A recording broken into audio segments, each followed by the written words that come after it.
My biggest thing, bro, and we've talked a little bit about this, I think, is that I just don't want my life to be a waste. Of course. I don't want to waste my life. I don't think anybody does. No one does. But for me personally, that's what drives me every single day.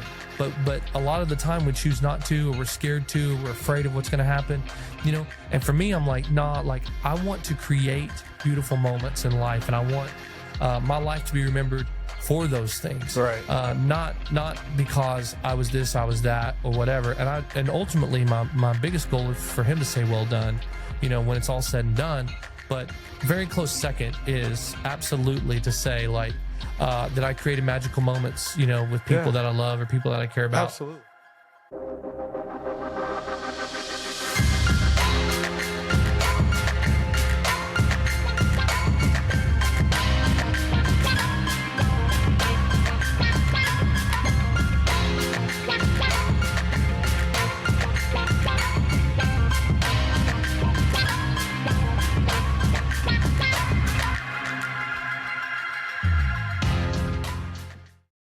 Hey everybody, welcome to episode 1 of The Creative Mind. I am your host, Byron Craig, and today I am joined by a creative. He is a video editor, a photographer, a comedian. He is the CEO and founder of Tally Marks. I'm joined by my brother, Jason Talley. What's up, dude? What's going on, bro? What's up? I'm so happy you're here. Hey, I'm happy you're here. I'm in your space. You are. This is amazing. Welcome. Thank you. Welcome to my home. Thank you for having me, man. It's not my home, but It's it not might your home. as well be. Might as well Dude, be. you're here all the time. All the time. Dude, so as I told you before, this podcast is literally about the highs, the lows, being vulnerable, being open, honest, telling the good people around the world just about you, your journey of being a creative. Yeah, man. It's a long story, but it's a good one. So originally from Huntsville, Alabama. Bama. Yeah, Roll Tide. Roll Tide. Born and raised. Lived there till I was 21, and then I moved here to Dallas. In Alabama, okay, so I guess we could say my creativeness started in high school. I did art every year of high school, loved it. I actually did middle school too. They did this really cool thing in middle school. I'll never forget it. I need to go back and see if it's still there. But our middle school art teacher had us do self-portraits. Oh, yeah. And literally like looking in a mirror, and then, you know, but then the best self-portraits, the best one out of each like class got to take down one of those drop ceiling tiles and paint your self-portraits on the ceiling tile, and then they put it back up. Oh, that's dope. And Jason Talley is on the ceiling. Hey. Yeah, Jason Talley's on the ceiling. All right. Yeah. And thinking back to how that looked, I'm not sure it was the best, but 7th or 8th grade, like how good can you be at, you know, painting? Sure. But yeah, that's probably where it all started for me. But truth is, it has ebbed and flowed a lot over time. When I was 21, moved here to Dallas. That was in 2008, and started working at a nonprofit ministry in Plano called End Time Ministries. Okay. It was basically just on the phone all the time, talking to people. And then I was their radio agent for a while. So I managed, they had like a radio program. Oh. So I managed their radio contracts, stuff like that. Okay. And then they decided they want to go on TV. And I was like, man, I'd love to edit videos. And to that point, I had only had like this giant camera that you like put on your shoulder, but I had learned how to make that into a DVD, which was state of the art. Like we talking like mini decks. Oh yeah, like but you through a painstaking process, turn that into a DVD, and you can watch it on, you know, menu and everything. Like you make the menu, make the play button, the little oh yeah, dude, did the whole thing. And I had started youth pastoring when I was here. Oh, nice. Yeah, I started doing that just like on a volunteer basis. Yeah. Dude, that's the majority of my story. I was a youth pastor for 10 years. I did not know this. Yeah. Well, here we are. Here we go. And so started youth pastoring, and I had videoed one of my kids getting baptized. Okay. And so when End Time decided they were going to go on TV, they were going to go on Daystar and TBN and like the big networks. Yeah. I go into my boss's office, and by this time I'd been there like 4 years maybe. Okay. And I go in her office, and I'm like, hey, you know, I see we're going on TV. I've always wanted to edit videos. I would love to be an editor. And she said, well, have you ever done it? And I'm like 24, 25. Okay. Yeah. And quicker than she could say that, I slapped that DVD right on her desk. I was like, absolutely, absolutely. Like I'm him. Anyway, so I threw Call me Henny Butler. Exactly. So I threw the DVD on her desk and she watched it and she came back and she goes, okay, so you're not there yet, but we're going to take a chance. So back then, now it's called LinkedIn Learning, but back then they had something called lynda.com. Yeah. And lynda.com was my friend. Basically, you download all the tutorials, you have the programs, and you go side by side and you learn whatever you want. You can learn Word, PowerPoint, Excel, Premiere. Back then, we were using Final Cut. Yep. And this was Final Cut 7 because Final Cut 7, you could write to tape, and TBN and Daystar, we still had to turn these TV programs onto a tape and mail it to them. Oh yeah. And so anyway, she says, come in every day. Your new job is to learn how to do this. And so for 2 months straight, 40 hours a week, I was doing tutorials and learning how to edit, which was a blessing because there's nothing like getting paid to learn. Of course. That's a gift. Yeah. And so did that, edited for them. Which was a lot of fun. Did a lot of little graphic design projects. I learned how to use back then we used Motion, which was all the Apple products. all the Apple products. But eventually learned After Effects and Premiere and all of that later on. But learning how to make motion graphics, stuff like that, which was a lot of fun. And so did that for several years. I wasn't the main editor, obviously. We had a lead guy. It was me and him. There was only two of us, but there was a lead guy that they had hired from Daystar. And so he and I worked together. He ended up leaving like a year or two into that, and I became the editor for a while. I was the only editor that they had. So every TV program that went on, I edited that, which was kind of crazy because I still remember being in Alabama for Christmas one year, and my uncle, we're all sitting around, whatever, he's flipping channels on the TV, and I was like, whoa, go back. And he went back a couple of channels, and there was a program playing on TBN that I had made on my computer back in Plano here. And that was just such a crazy moment. I'm like, that's nuts. Like, because I mean, it's one thing to like, and this is obviously before like social media, before it got really big. I think Facebook was still kind of like the main thing at the time. Yeah. This is probably 2010, 10, 11, something like that. And so I'm like, seeing something that you made out in the world is just a little bit crazy. So did that. And then that's when kind of youth ministry started getting heavy for me because I found this nonprofit organization called Young Life, which I had never heard of. And basically they go into high schools and middle schools and reach kids that would maybe not, go to church normally.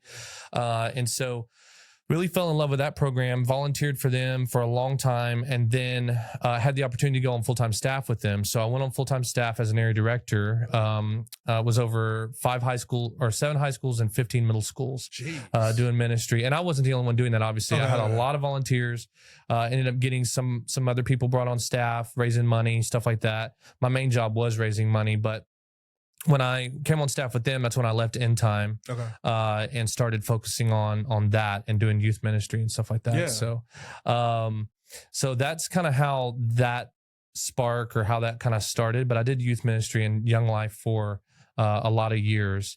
And then, I don't know if we want to just keep rolling. Keep going. Okay. So did Young Life up until 2000 and 15, 16, something like that. I can't actually remember when I left, and then moved to Detroit, lived there for 3 years and helped start a church there. One of the kids that was in my youth group here in Dallas had graduated, went to Bible college, graduated from there with a worship degree, and he was worship pastoring at a church there in Detroit. And they were starting like a daughter work church. And I'm a little bit technical in nature, obviously. Of course. But I've also something I didn't mention early on when I was young. I was a music director at a church for a while when I was 16, 17, which is crazy. Playing the piano, play the drums, play the organ. I did not know any of this. Yeah, was in band in high school, played the saxophone. Man. So music has always been a big part of my life. Yeah. And so that's kind of one aspect of my life. And then you've got the creative side, and you've got kind of the technical side, and you've got the youth ministry side. So I'm a really great asset to anyone who's starting like a church from nothing.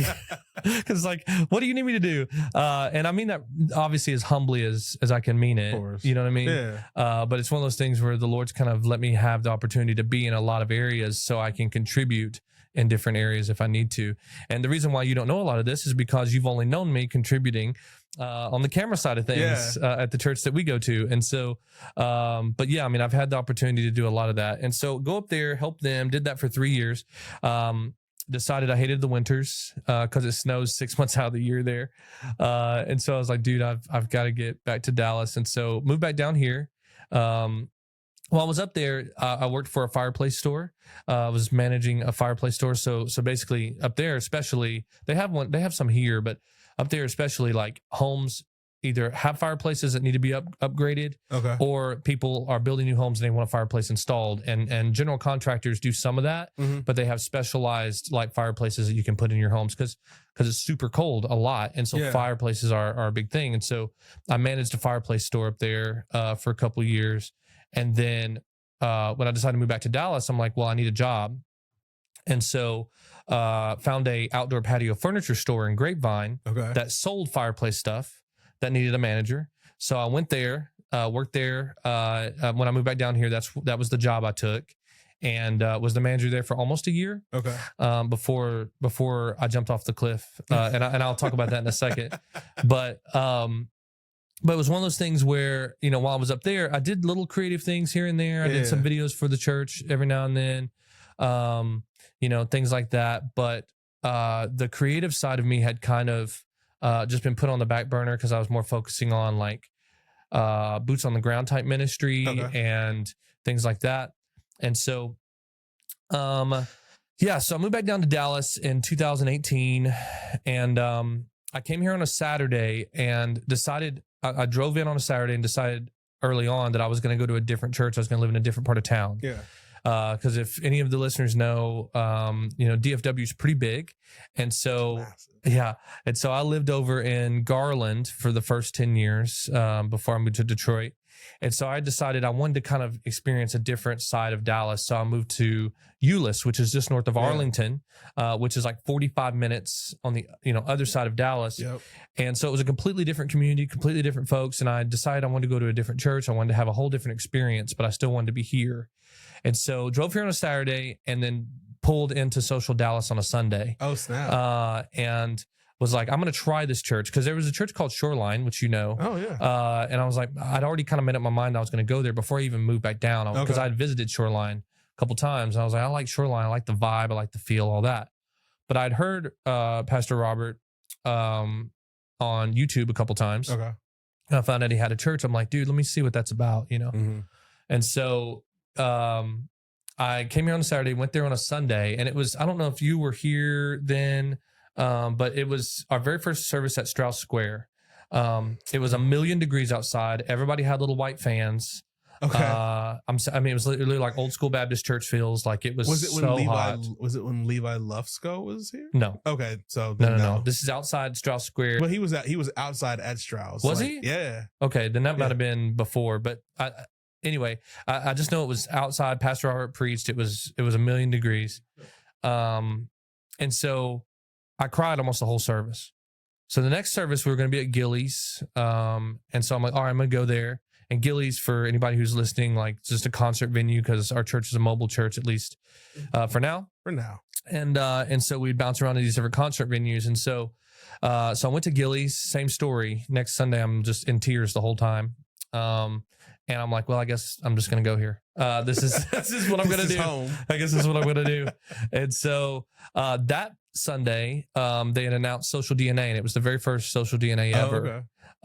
And so I went to that.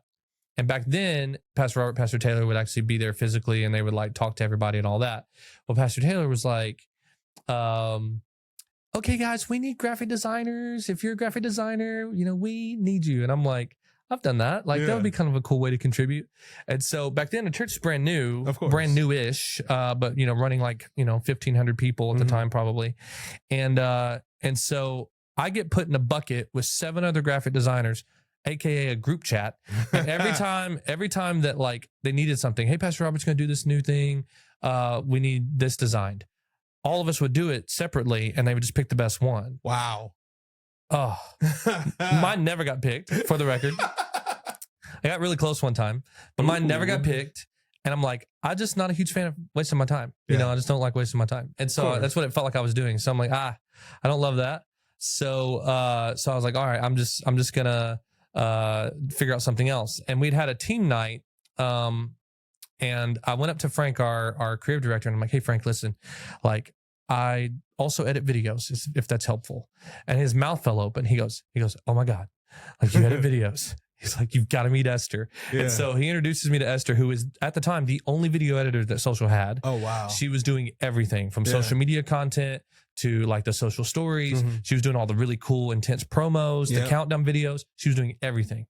And so I had never edited like social media content because up until that point, the only stuff I had done is the stuff I did for TV, or I'd done little fun stuff for myself, like on YouTube. Yeah. But like nothing like, you know, a sermon recap, where Pastor Robert's preaching, you got the text and all that. Well, that's what they wanted me to do. And so I'm like, all right, I'll try that out. Well, I did it and I sent it in. It was like a trial. They're like, here, try this. If you do well, whatever.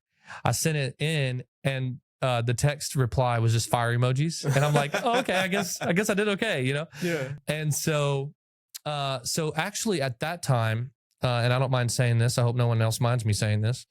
It's okay.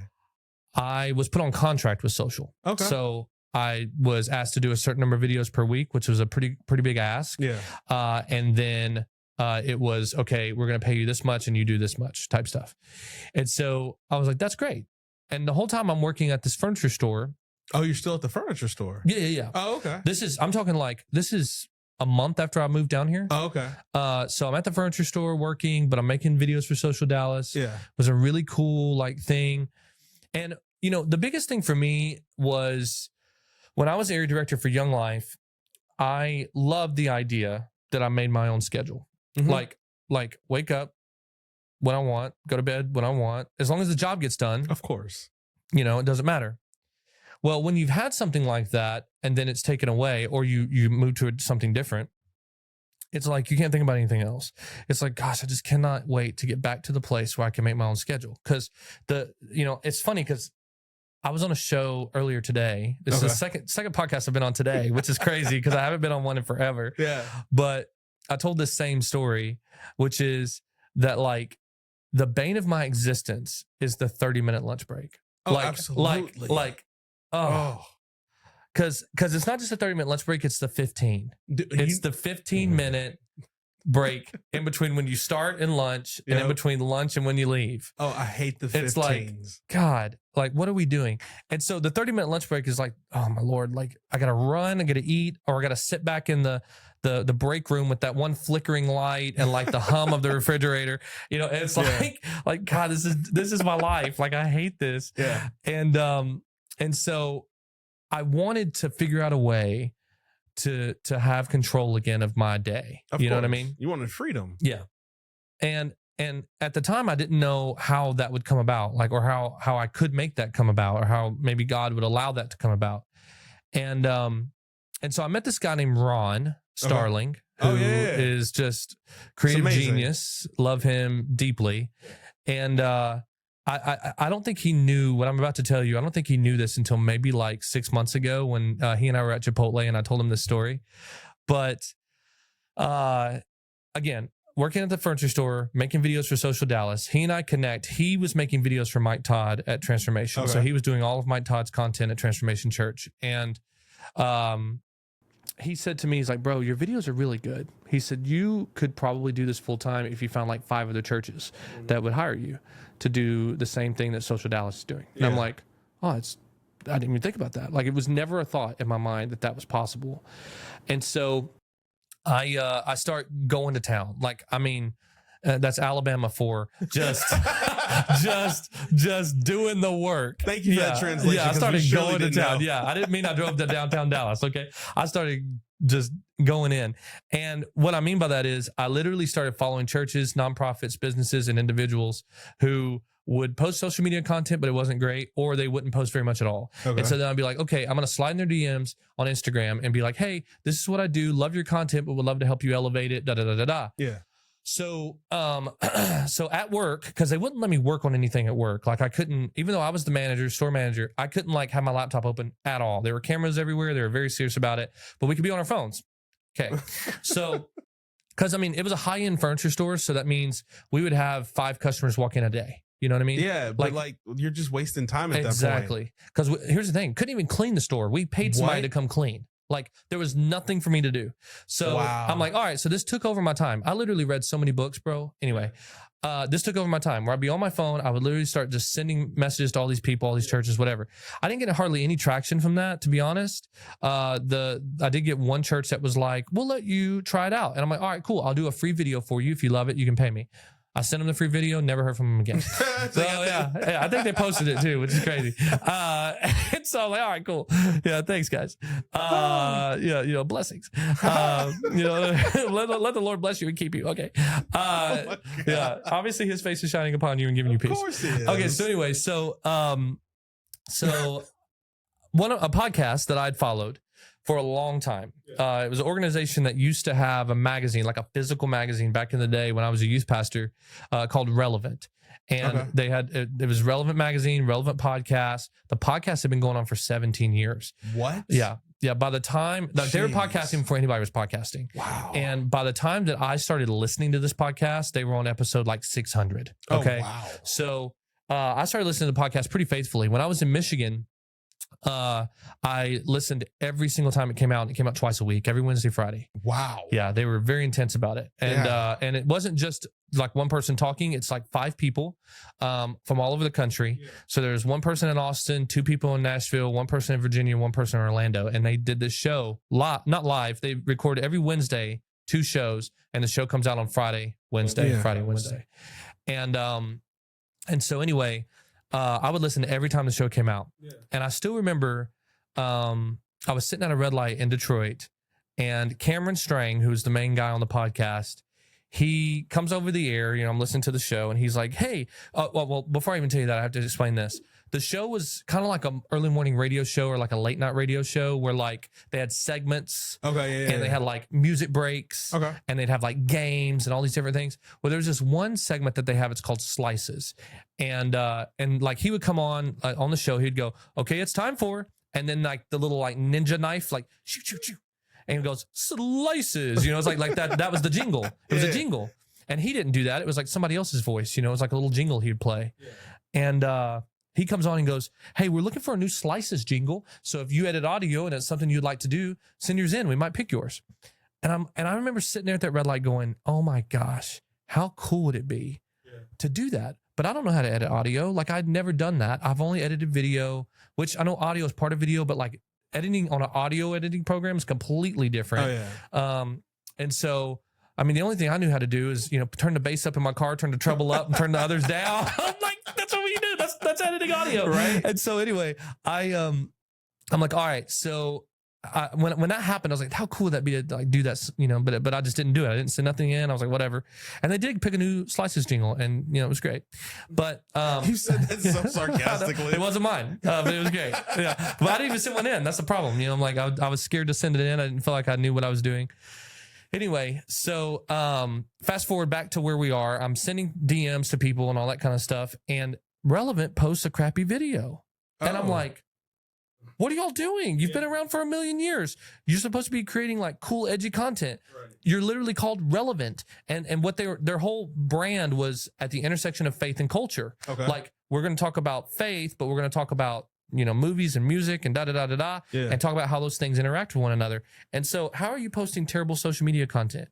So I sent him a DM, and I had this kind of like copy and paste situation by now where I'm like, hey, here's who I am. Here's what I do. Here's my portfolio. You know, I had a website with a portfolio.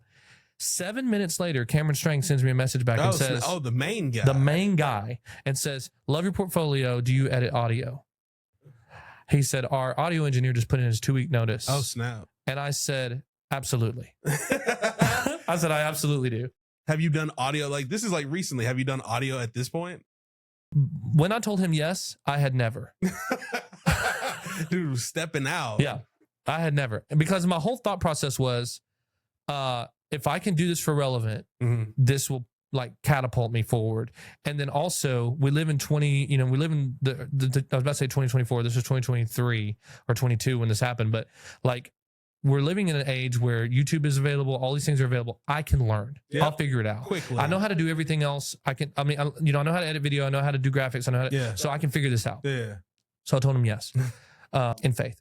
And so we did like a video interview type thing. It was we really hit it off. Real professional. Yeah. You know, over Skype, I think it was. Oh yeah, dude. Yeah. I mean, we're living in 2007 here. Yeah. Skype. Yep. Whatever that sound is. You know the sound. You know the little ring. Yeah. Anyway, so we do it. I'm like, that's not very relevant of you, relevant. Right? Sorry, Cameron, if you ever see this. Sorry. Yeah, it actually might have been Zoom, but I really want to believe it was Skype. Anyway, so by the way, side note, Skype really missed out on an opportunity in 2020. Boy. They went down in 2020. Like Zoom took over in 2020. Skype could have been the biggest thing ever. Oh, what an opportunity missed. Anyway, so I want to make that my ringtone. Anyway, so and there's that little like whoop sound. A little whoop sound. Dude, would you pick up the call? And dude, if only Zoom would integrate that, it would be the best thing. It'd be over with. So anyway, gosh, where are we? ADD. So anyway, we have an interview. He ends up hiring me on contract, but the catch was, and he didn't say this, but it was a fact that like, I'm editing 2 shows a week. I'm making video content for them, and I have to be on when they record because I'm the producer. So I have to make sure everyone sounds good, everyone looks good. Like that was my job. Right. But I was on contract. So I'm like, all right, that means I have to quit my job because I can't. They record every Wednesday at like noon. Okay. So I'm working every Wednesday. Right. So I have to quit my job. And then I have to edit 2 shows a week, which is a lot of work. And I'm already doing the Social Dallas stuff. So I'm like, all right. So I looked at the numbers and it was like just enough for me to quit and be able to like survive. Okay. I'm single. I don't have any kids. That's not a plug unless you're interested. Ladies. But hey, I mean, come on. But yeah, so it's like, I had the ability to take the risk is what I'm saying. Yeah. You know what I'm saying? Like I wasn't putting a lot at jeopardy. I can eat ramen noodles and, sleep in my car if I have to. I would never do that, but I definitely have. Yeah, I have. I definitely have. Sorry, sidebar. One time I went to Miami. First time I ever went to Miami in my life. This is the best story. You know the story? Yeah, you've told me the story. Okay, yeah. And I slept in my car the entire time because I didn't want to pay to stay anywhere. And so I literally slept in my car. Back then I had a Suburban, so I literally laid all the seats down. I'm 5'7", so it wasn't that big of a deal. But I like lay all the seats down and I was like able to lay flat in the back of the Suburban. But I'd park in Walmart parking lots and sleep in my car. I had a gym membership at 24 hours, so I'd go to 24 hour, take showers, brush my teeth, all that stuff. One night, and you know the story, but I'm telling it for the listeners. One night I was like, man, you know what? I got $100 I want to spend. I'm going to go to a really nice like Miami steakhouse. Like, I'm going to go to this really fancy steakhouse. You had to wear a jacket. So I put on my suit jacket. I sit down. It's like, Mr. Talley, hello, boom, boom, boom. And I eat and I do all my things and I feel so fancy and nice. And then I went to 24 hour, took a shower and went and slept in my car in my parking lot. Yeah, dude. Yeah, 100%. So anyway, sorry. Best story. Yeah. So I take on the contract with Relevant, but I'm like, okay, this is just enough for me to survive. And I promise you, hand to the Lord Jesus, this is exactly what happened. 2 Sundays after I took the contract, Social approaches me and they're like, hey, we were meeting at Toyota at the time. And you know the numbers. Toyota every week. Oh yeah. Big numbers. Yeah. And they came to me and were like, hey, we're going to need to pause the contract for a little bit. They were just trying to pinch everywhere they could. And I'm like, of course, like whatever you need to do, And, but in my heart, I was like, Lord Jesus, because it wasn't a ton of money, but with Relevant, I just quit my job, got Relevant. And now I've lost this and I'm going, what am I going to do? So 2 weeks later, I'm like, trying to figure out what I'm going to do. I'm really like freaking out a little bit. And the gal who did the podcast in Austin, the girl who was on the Relevant podcast who lived in Austin, she had 2 podcasts of her own. So she hires me and she's like, hey, do you do video? Yeah. And I'm like, yeah. And so then I start doing a little bit of her work and a little bit more, a little bit more, a little bit more. And next thing you know, she becomes my biggest client, which is crazy, bigger than Relevant. That's wild. And then I end up getting a friend of mine who was a producer of two podcasts in Detroit. Where do these people find the time? 2 podcasts? Well, so he produces 2 podcasts in Detroit. No, I'm so talking about her. Like, that was her full-time job. Oh. Yeah, she'd been doing podcasting for a long time, almost 10 years. Oh, okay. And so she had like Walmart ads. Like she was very, like it was a big show. Wow. Okay. Yeah. And so a lot of listeners, 500,000 downloads a month. Jeez. Yeah. Her show got 500. I hope to get 500,000. 500,000 a month. That's wild. 500,000 people listen to her show every month. Wow. Yeah, it was a really great show. And so my friend started 2 new podcasts in Detroit. These are not him on the mic. Yeah. But he was doing the recording and he needs somebody to edit those. So he sent me both of those, one of which I still edit to this day, almost a year later, which is really cool. But yeah, so I start doing all of that and that just kind of becomes my thing. And I learn like cameras pretty quickly. Because up to this point, I've been editing, not doing the camera part of things. And even with Relevant, it was all virtual. We did Riverside, with her name was Jamie, with Jamie in Austin. She recorded down there, sent me the stuff. With the 2 in Detroit, they recorded there, sent me the stuff. So I was still mainly behind the computer. Yeah. But I start getting my hands on a camera and start learning, all these things about cameras that I didn't even know, like aperture and shutter speed and, all this stuff. It's like, why is it blurry? Like, I don't know, just trying to figure that stuff out. And so just start doing that stuff kind of on the side and figuring out like what to do. People start asking me I start taking pictures and then people start asking me to take their pictures. And it's like, that's crazy. Yep. Like, yeah, I'll do that. And then I'm like, would you maybe pay me $100 for that? Like, I know it's asking a lot, but so much. Yeah. Okay. So much $100. Y'all, this is actually insane. Jamie just texted me. Hey, look at that. Jamie! Hey, what's up, Jamie? Yeah. Literally just like, she never texts me and I don't know why she texts me. It's crazy. But, it's the Lord. Well, actually, I just bought some equipment from her and we're working on a deal. And so it's kind of fun. But anyway, so, that might be what she's texting me about. Nonetheless. So then I'm like, well, if someone will pay me to take these pictures, they pay me a little more, like maybe $200, $200, like family photos. I remember I did my first wedding, which was terrifying and stressful. The worst. And that's when I learned that like people who do wedding photography or videography are just special people. Absolutely. They're real special. And I don't mean in a great way. Like I just mean they really got something going on, like, because that's insane. Like I did not love it. And I'm just kidding y'all, because I have great friends that are wedding videographers and photographers. But yeah, I just learned that it's just not something I love to do. And I'm saying all that sitting here knowing that Thursday, 2 days from now, I'm driving to Alabama to do a wedding. But yeah, it's my cousin's wedding, and I promised her, I'm like, I'll do it. I love you. I held you as a baby. I love you. I'll do your wedding. Oh, wow. Like, yes, she's getting married. Yeah, and I'm over here still single as ever. That's not a plug unless you're interested. I don't know if I've already said that. Hey, ladies. I mean, could you not? Look at this Adonis. Come on.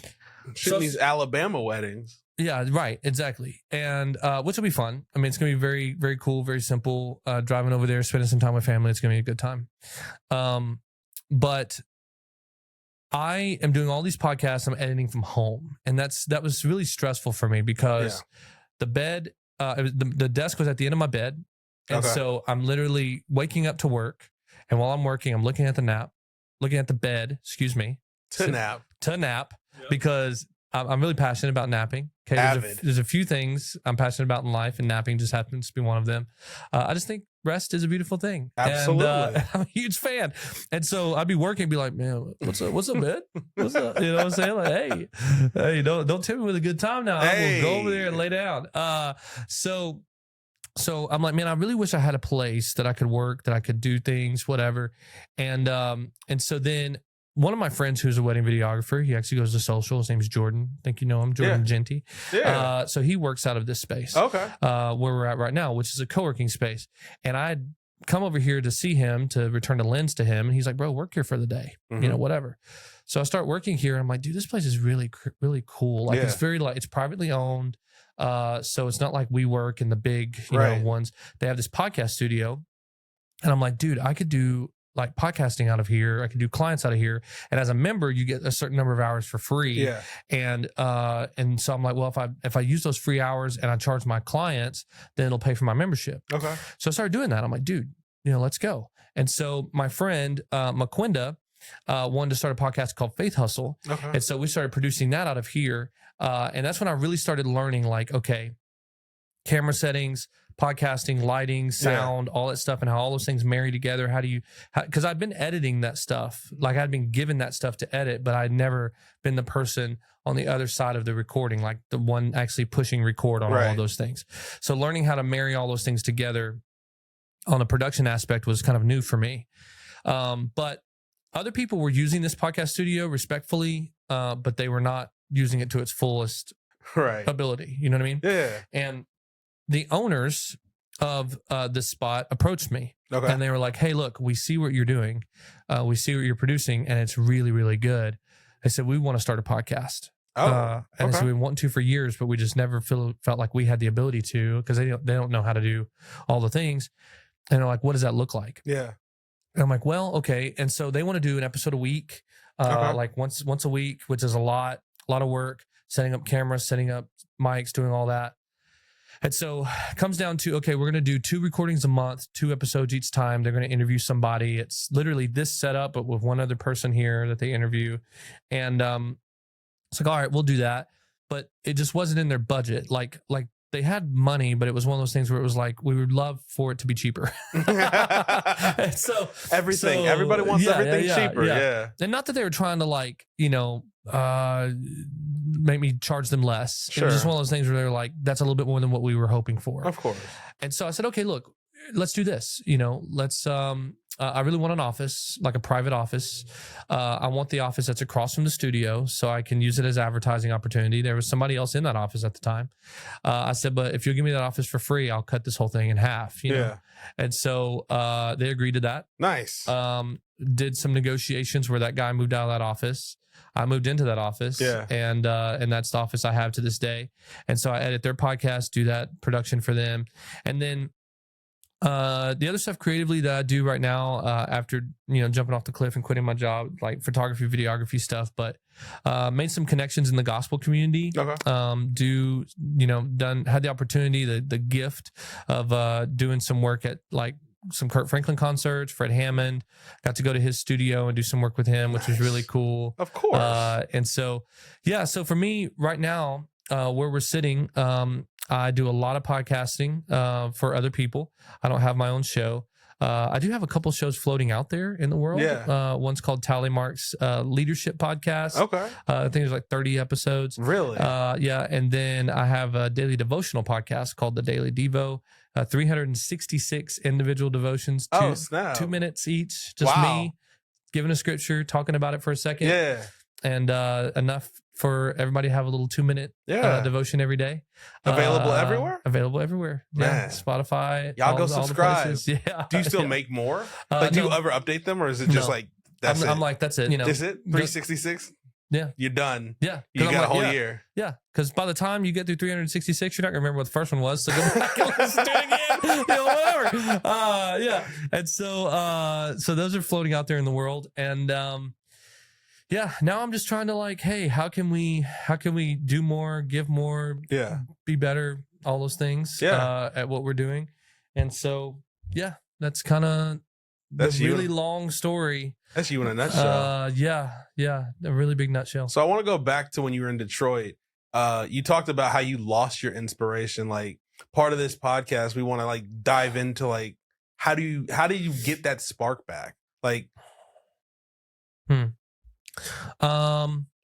okay, so I mean, when I was there, it wasn't, I wouldn't say I lost my inspiration. It was more like I just took my eye off of it to focus on other things. But for me, when it comes to creativity, you know, I think it's something that's always there. You know, there are people that say, well, oh, that's a creative, or you're a creative, or whatever. People right brain, left brain, all that stuff. You know, I think that everybody's creative. We're all made in the image of God. Facts. And the Lord, you know, is the creator. The creative. You know, I used to tell people that would say they're not creative. I'm like, did you get dressed today? Like, you picked out that outfit.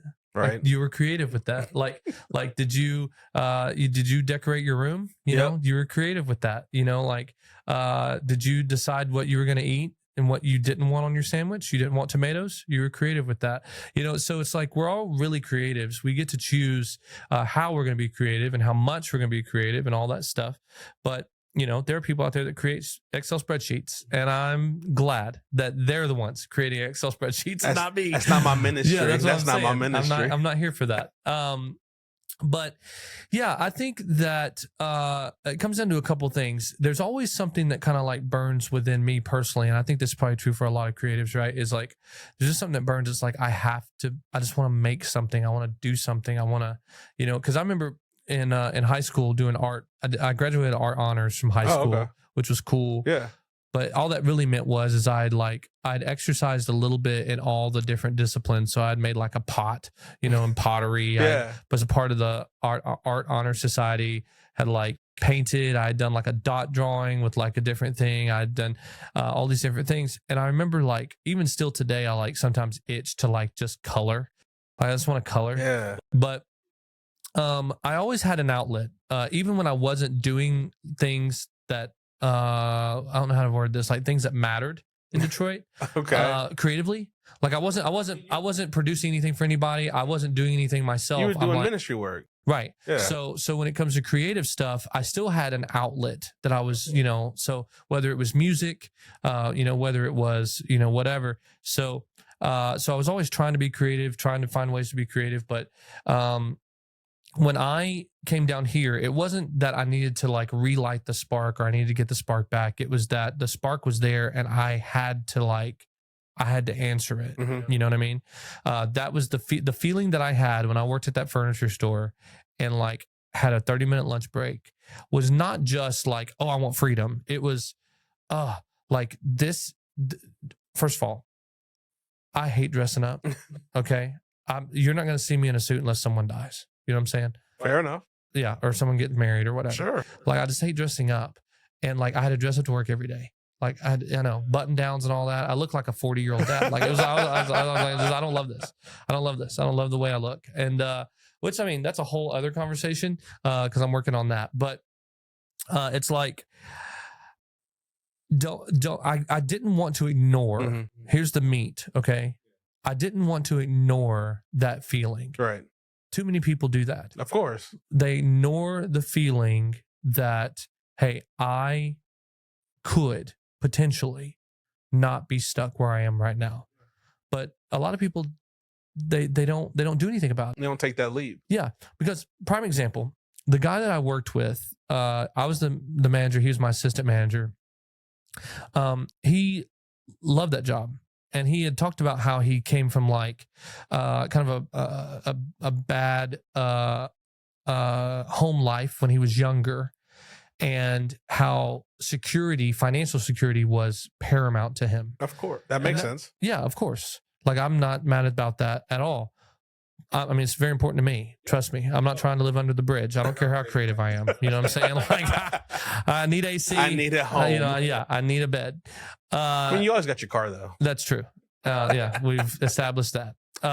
You know, so it's like I get that, but and with that job at the furniture store, I was gonna be making over $100K a year doing that. Wow, it's a great job. Of course, great job. But I quit to actually make less, because it just wasn't it. Yeah, it wasn't it. Like, I can't stay here. I could have. I would have been stuck there, and it would have been a career. You know? Yeah. And even when I left, statements were made by other employees and even the owner, like, hey, if it doesn't work out, like, you're welcome to come back. Wow. Yeah, like that kind of thing. That's like the most like debilitating phrase. It's like, thank you. If like, it, you know, if it doesn't work out. If it doesn't work out. And I'm like, well, I mean, that's valid because it could not. Sure. It's possible that it could not work out. Thankfully, so far, it has. You know what I'm saying? Yeah, it's like, okay, cool. Thanks. I was a good enough employee that you're leaving the door open. Thank you. But at the same time, I was like, gosh, like, you know, that is a real possibility. And that's why I refer to that whole time in my life as jumping off the cliff, because literally it was a proverbial cliff. I'm like jumping off and I'm going, I don't really know if this parachute's going to work. I don't know, but what I do know is that the Lord's involved. Yep. And that part is like the main part, Yep.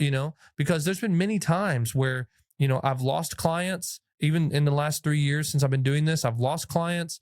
I've struggled financially. There's been times where I've been like, okay, Lord, like I don't know. I still remember,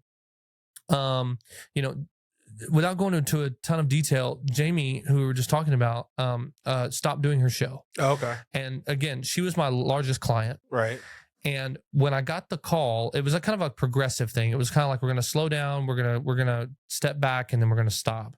And so when I got the call, I was here at the office, and when I say she's my biggest client, like I had maybe 3 clients at the time, and her work was paying the majority of my bills. Wow. And I was thankful for that. Of course. But when I get the call that says, hey, we're going to probably not be doing this anymore in like 30 days. Wow. That's lots of dollars gone in 30 days. It's almost like the call, like it's like somebody calling you saying, hey, you're fired. In 30 days. She didn't say those words. Right. But that was kind of the feeling. It's the feeling, yeah. It's the feeling. So I immediately jumped into action where I'm walking around the office here and I'm texting people. I'm like, hey, did you still need some pictures? Yeah. Hey, did you I'm literally like who, I'm basically cold calling or like thinking through like warm leads to like, how am I going to fix this? How am I going to fix this? And I'm like, okay. So I didn't have a panic attack, but I had an attack and I was panicking. Okay. I go to the bathroom back here, and the way these bathrooms are set up, just so everybody knows, is like, it's kind of like if you've ever been to a Buc-ee's bathroom, there's individual stalls that have like floor to ceiling walls and doors. Oh, nice. So you're fully enclosed, and we thank God for that. But you're fully enclosed, and I walk into one of those little tiny stalls, and I stood there, and I remember closing my eyes, and I said, okay, Jason, and I talked to myself, just like, whatever, I don't care what anybody thinks, judge me. I said, is God in charge or are you in charge? Like, is God in charge or are you in charge? If you're in charge, then that means you need to be doing exactly what you're doing right now. Mm-hmm. Like, you need to worry, you need to fret, you need to freak out, you need to find people, whatever. But if God's in charge, then that means he's already figured it out. Like, you just don't know what it is yet. You just got to live it out. Mm-hmm. You just got to wait. Yeah. It's kind of like, if you get a Christmas present and you see the present under the tree, it's got your name on it. That's definitely yours, but you don't know what it is. You can't open it yet. So I said, okay, Lord, like, I'm just going to let you be in charge. And so I walk out of the bathroom with that like mindset. Mm-hmm. And bro, from that point on, it was like excitement. I'm like, oh my gosh, I cannot wait to see what I'm doing in 30 days. Like 30 days from now, I'm gonna be doing something different, but I don't know what it is yet. Yep. And hand to the Lord Jesus is exactly what happened. Week and a half later, I had a pastor friend of mine call me who wanted to do some content. We've been talking about it forever. And he's like, bro, I want you to do this. He lists all these things that he wants me to do. And it ends up being about half of what I lost. Okay. And we're starting in 30 days. Yeah. Excuse me. And then the biggest kind of crazy story is that happened about a week after that. I happened to be over in Rockwall, which is way far away from here, but it's like, I was over there. And I have a friend who owns a ranch over there in East Texas. Okay. And he has probably a couple hundred acres. He has a bunch of cows. Well, he has a burger restaurant in downtown Rockwall. Okay. And he literally turns his cows into burgers. Like the closest farm to table you'll ever experience in your life. Absolutely. It's called Wells Ranch Co. Is the name of his Wells Burgers and all that stuff in downtown Rockwall. And so I'd never been to his restaurant. I just happened to be over there. I was like, let me pop by. Yeah. Pop by. He wasn't there, but I text him and I'm like, yo, like, what are you up to? Da, da, da, da, da. He asked me the same question. My new elevator pitch at the time was, I produce podcasts. That's just what I tell people. That's what I do. And he's like, bro, I got a podcast. He goes, take a listen. Give me your feedback, whatever. So I did. Well, about 2 weeks later, he hits me up and was like, hey, how much is it going to cost me to just have you do this whole thing for me?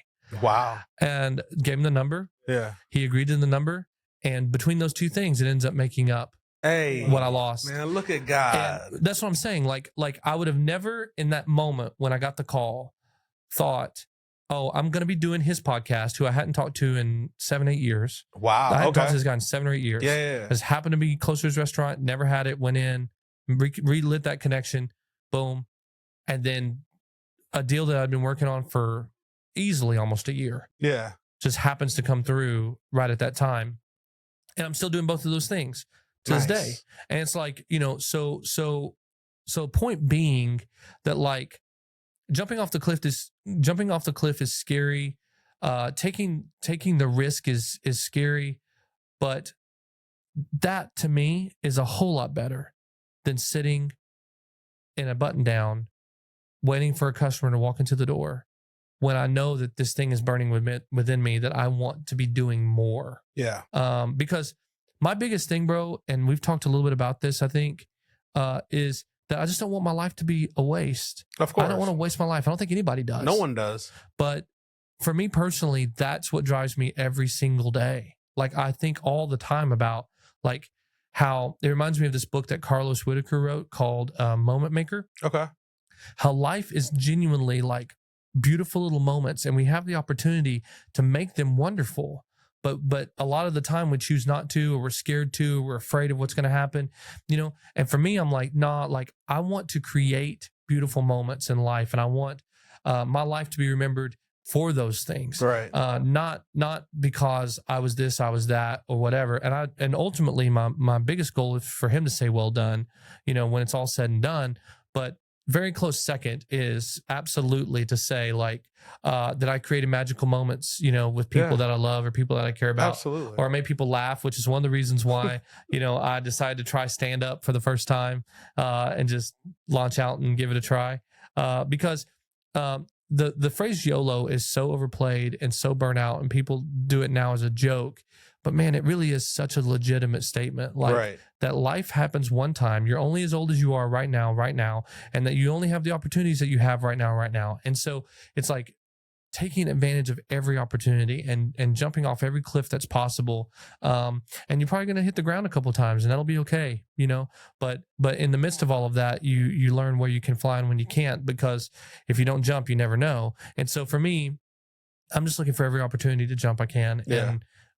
And that the creative side of me finds really fun ways to do that stuff. Yeah. But that also means that I can come up with really crazy ways to do that stuff, as opposed to just like feeling stuck, The traditional ways. Yeah. Yeah. I never want to feel stuck. And of course. So I'll do crazy things before I'm stuck. Man, I think that one of the really big issues is that people, like you said, people are afraid to jump, but it's like people like myself who have a family. It's hard to take that risk at the jeopardy of your family. 100%. Like, how do you, and that's kind of why, like, we've talked about Big Break before, but, it's not ready, but it's on the way. But taking that leap it's hard to even do that, because it's just, how do you rationalize to yourself and go, this is my life. I am built creatively, but I can't put my family, my kids, my wife, I can't put anybody at risk of being without, or putting all the onus on somebody else. Yeah. I can't do that. If I was single like you, I mean, obviously, yeah. It's just. No, I get that. And I'm obviously speaking from outside that realm, right? Of course. But the one thing that comes to mind for me, because I obviously would love to be a husband one day, love to be a father, but when I think about those times and when those times might come for me, I'm like, gosh, how fun can I make life for my family? How exciting and those types of things can I make it for my family? Does that mean it's always going to be true? Does it mean it's always going to be no? But like all of my inspiration for these kind of things goes back to Bob Goff. Who is an author, my favorite author. He's written several books. Was Love Does, Everybody Always, Dream Big, and he's married. He has kids, and he talks about things that he's done in life that like, is fun and crazy and interesting and things like that. And Carlos Whitaker, who I just mentioned with Moment Maker, he's married and has kids. But yeah, I mean, for me, it's like, I can't obviously speak from that perspective, but I can think from that perspective and go, gosh, like, how can we come up with fun and exciting things, even in the midst of like challenges? Because, and I'm not making a direct comparison here, but like, not everybody's healthy. How do you do crazy things that you want to do in life when you maybe can't, physically or mentally or emotionally? And so it's like figuring out what cards you have, figuring out how to play those cards the best way possible, and how to make it fun for everybody involved. Yeah. You know what I mean? Like, and so, yeah, I don't really know how to answer that better than that, but you know what I mean? I just know that it might take a little longer. It might, you know, it might not happen at all, but it doesn't mean that it's, in my opinion, it doesn't mean that it's a failure. It doesn't mean that it's over, because there are things that are long lasting and there are things that are temporary, and the impact that you make on those around you is always going to be the thing that's long lasting. You know what I mean? Of course. Regardless of what you do with your life. Right. You know?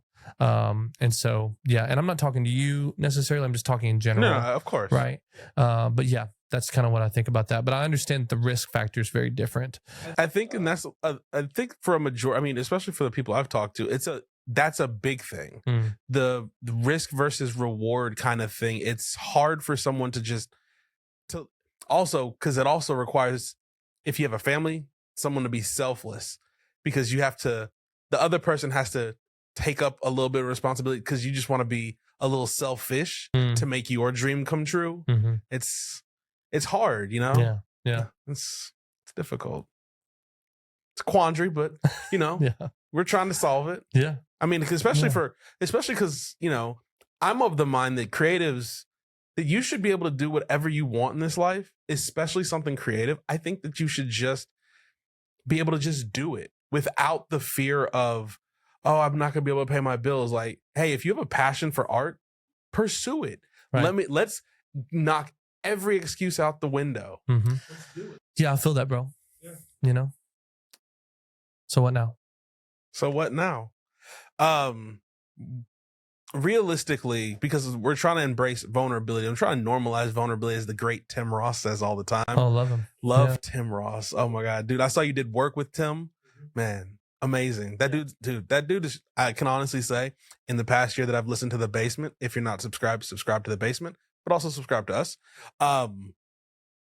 He has like literally changed my life, made me into a better dad, a better person, just in being vulnerable. Yeah.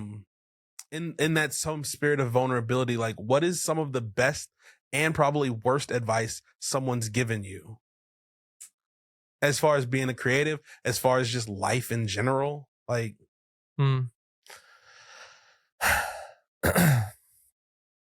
don't know. When I think about advice, it's more like the thing that always comes to my mind when I think about bad advice, it's not bad advice. It's just uneducated advice. Ooh, I like that. Uneducated. I like that. I don't mean stupid or dumb. No. I mean like you're saying this from your perspective, but you don't know what I know. Like you're uninformed of sorts. So best example of that I can give you is my family. Okay. You know, all my family's in Alabama. They all are wonderful people. But you know, they didn't want me to really be here in Dallas, obviously. Of course. But even on top of that, like, okay, I just bought a Tesla, right? Yeah, sorry, shameless plug. But I just bought a Tesla, and all of them called me on it. Like, that's a terrible idea. I promise you, this is exactly what I'm gonna give you a couple of the lines, okay? Couple of lines. I'm not telling you who said what, but here's what some of my family said. Honest to God, I'll give you the voice though. They said, now listen, those things will catch fire. And if they do, you better get out of it. If a regular car catches fire, I'm getting out of it. Absolutely. Okay? Number one. Okay. Number two, well, that means you're not going to be able to come home. You're just going to be stuck there in Dallas because you can't drive home. No, I can definitely drive home. Let's see. Another one was, well, if you ever do come home, you're going to have a hard time because there's no chargers here. There's chargers there. You know, like it's just advice or like knowledge based off of something that's not true. Yeah. Do you know what I mean? Uneducated information. And that's just a really off the wall example. But that kind of thing has happened with a lot of people in my life that's not my family, where they'll say, like, my boss, when I quit, you know, like, oh, you know, be careful. You know, these kind of things can be risky. This can be whatever. Make sure the tax stuff is taken care of. Make sure this is doing, you know, make sure you're doing this. Make sure you're doing that, you know, and all that stuff is helpful and all that stuff is nice and thankful. But like, I can't take everybody's opinion and advice into consideration because they're not sitting where I'm sitting and they're not doing what I'm doing. Right. And ultimately, like we've already discussed, like God's in charge. Yep. I'm not. So if I keep that posture, then nothing anybody else says is going to have a huge weight one way or another, unless the Lord's maybe using somebody to speak to me. And that's a whole other story. The Bible says, let every word be established by 2 or 3 witnesses. So give me 2 or 3 more, Lord, and so for me, that's the thing. But the best advice I've ever been given has been by people like Bob Goff and things like that, where it's like, be available, give your life away, like legit, like it's not your own. Do things that you would be scared to do, and do it scared all the time. Yeah, all the time I'm doing things scared, because how else are you going to do something new? I did a shoot yesterday where I used a camera that I've never used before. Okay.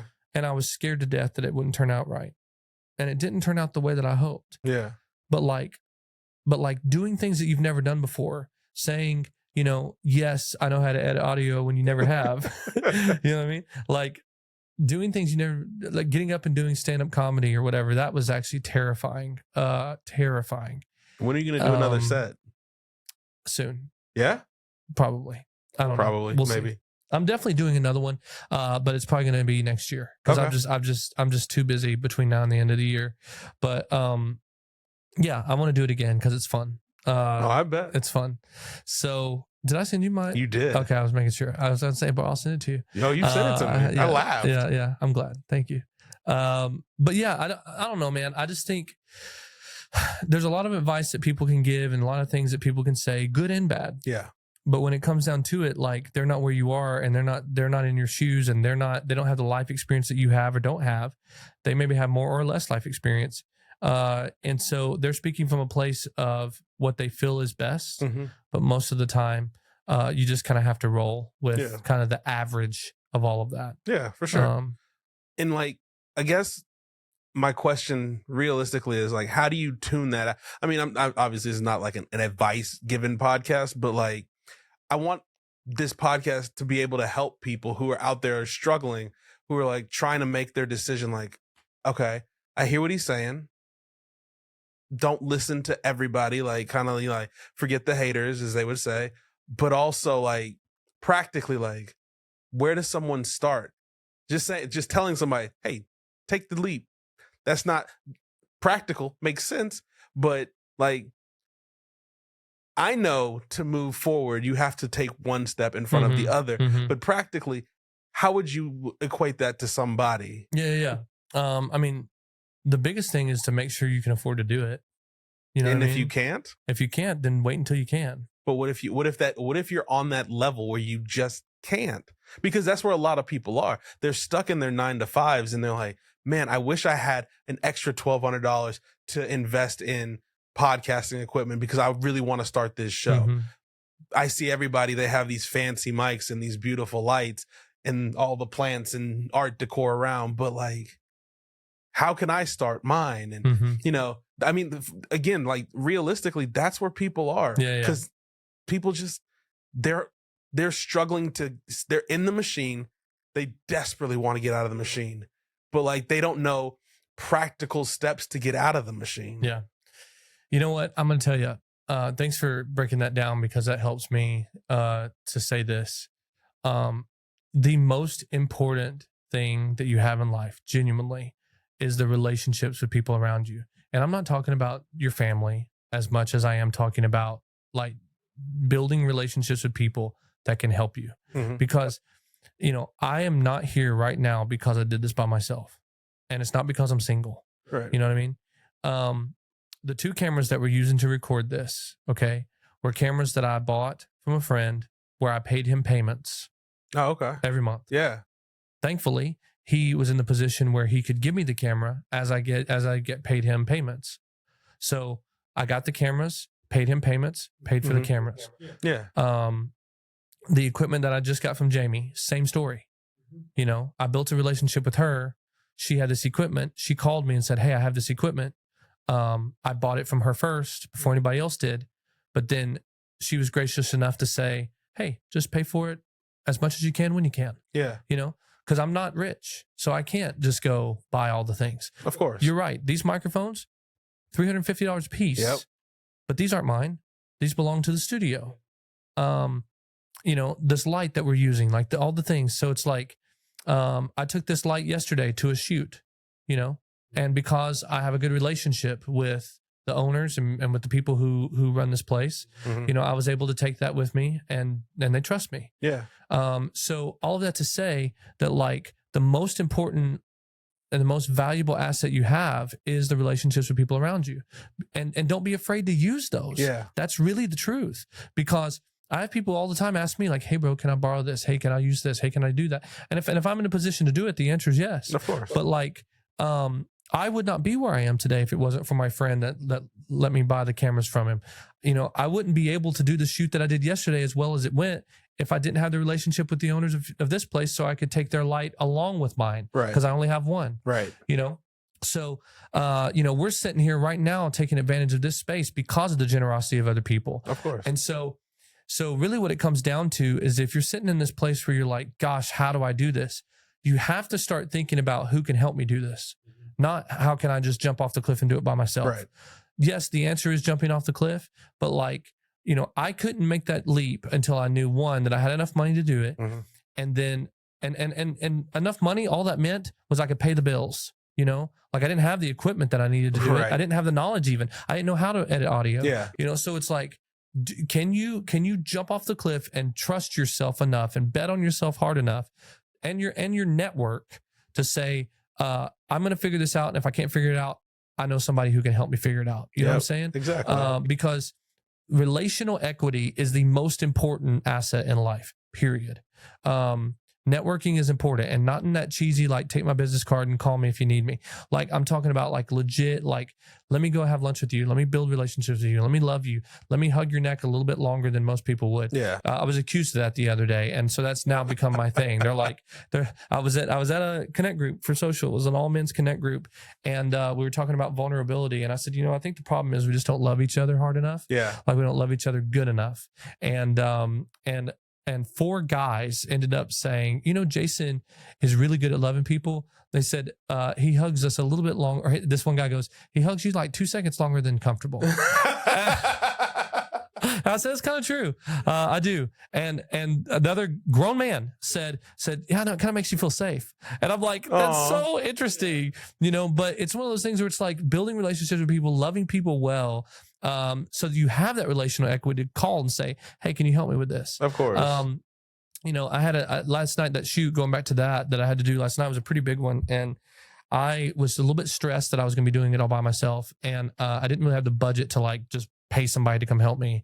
And so I hit up one of my friends and I was like, hey, are you busy? And his exact reply was, anything you need. And I'm like, yeah, that's so it's not taking advantage of people, but it's saying, love people well enough, hard enough that you build these relationships with people so that when the time comes, if the time comes, where you need something or they need something, that you both have the equity to be able to call on one another to say, hey, could you help me here? And if they can, then the answer is yes.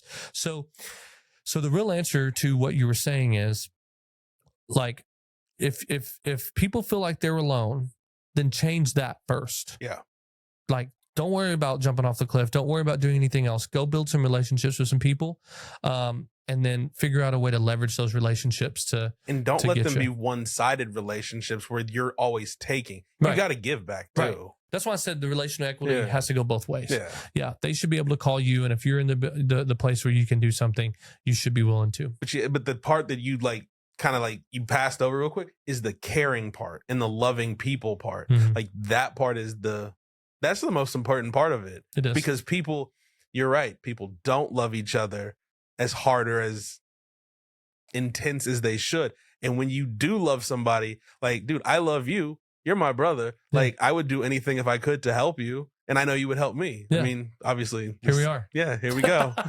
But like, seriously, like that moment, that part, that's it, man. It is. And that's really what it's all about. Because going back to like, the whole, like, make your life matter situation. In the end, I don't care how many podcasts I do, how many pictures I take, how many videos I do, whatever. Like, how did I make people feel? how did my life impact other people in a good or, hopefully not bad way. Yeah. But those are the things that really matter. And so if those are the things that matter, make those the priority, and then everything else will fall in place. That's what at least it feels like. Yeah. Because again, if I didn't have the relationship with Ron, he's the one who pushed me to do this. And then I found, the relationship with Jamie, and she's the one, that led me to where I am, and all the different things. And so it's like, it really is a story of relationships that lead you to be in places and rooms. The only reason I have the connection with the gospel folks is because there's a guy who used to be a drummer at our church, and he runs their social media. And because I don't know if this is the reason why, but I used to take pictures and videos of him and send them to him when he was playing the drums. Yeah. So we built a cool relationship. Yep. And then he was like, "Hey bro, I'm going to be taking pictures of Kurt Franklin. Do you want to come?" And so you get invited into the room, know, and so it's not me doing anything.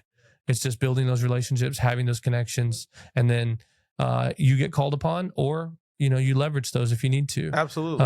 But yeah, that's what it really comes down to. So if folks are struggling and they feel like they're alone, then change that first, and everything else will work itself out. I think so too. Yeah. Shout out to Keon Gibson for the hookup, dude. I'm hoping he's gonna come on the podcast. Love him. He's on the list. He's a great guy. I love Keon so much. I miss him though. Yeah. He's solid. Yeah. I love him a lot. He asked me to, whenever they were doing the I guess it's the family reunion tour part 2, he asked me to come shoot photos. I just couldn't take time off work. Yeah. That's okay. It is what it is. Yeah. Yeah. And one day that may or may not be true. Yeah. Yeah. So that's true. Anyway. Yeah. But man, this has been fun. It's been really fun. Dude, I appreciate you doing this. Of course. Dude. Yeah. Where can the good people follow you, find you? Like if they want to interact you, they want to hire you. Yeah. Like, go ahead, give them a little plug. I mean, you already did the daily devos and well, that's all out there somewhere. But Instagram, JA Talley is kind of the best spot, and then tallymarks.com website. So simple. Yeah. So easy. It's all right there. It's all right there. Yep. Jason, I appreciate you, bro. Thanks, man. Love you, bro. Love you.